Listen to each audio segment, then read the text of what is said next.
The WBC is honored to present the 2023 Trailblazer in Gender Equity and Diversity Award to the 78th Secretary of the Treasury of the United States, the Honorable Dr. Janet Yellen.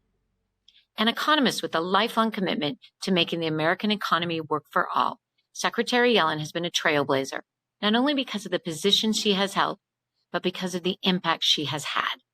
Throughout her career, she has made the dignity of work a priority because she understands what it means to people and their communities when they have good, paying, decent jobs. Secretary Yellen's trailblazing career includes serving as the first woman Secretary of the Treasury of the United States and the first woman chair of the Federal Reserve. She also holds the distinction as the first American in history, man or woman, to have led the U.S. Treasury, the Federal Reserve, and the White House Council of Economic Advisors. A true glass ceiling breaker, she'd even had a rap song written about her in the spirit of those who wrote the musical Hamilton.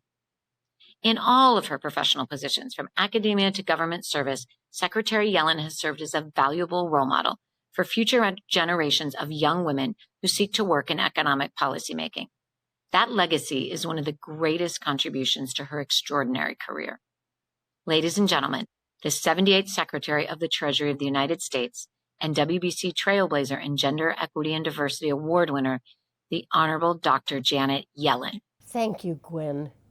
I'm very glad to accept this honor from the Women Business Collaborative. When I began my career, economics was not a welcoming field for women. In fact, I was the only woman in my PhD class. And throughout my career, I've frequently been the only woman in the room. I'm sure that many of you from across different professions shared this kind of experience. Too often, and in too many fields, deeply capable and qualified women are isolated, marginalized, or excluded entirely from positions of leadership. In the field of economics, women are still vastly underrepresented.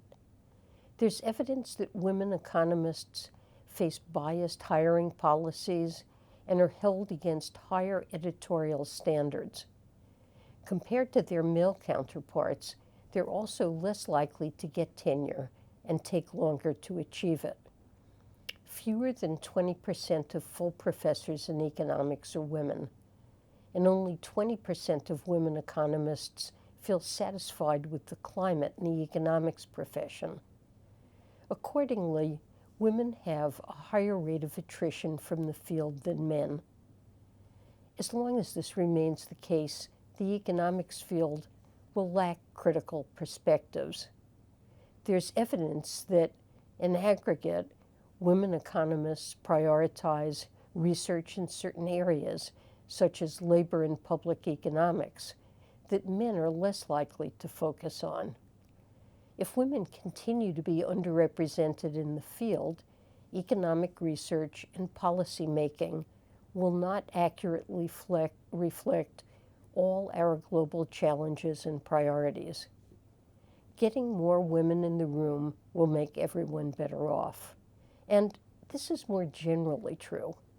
Women entering the workforce from 1950 to the end of the 20th century, during which period the female labor force participation rate almost doubled, have been a major driver of our economic growth.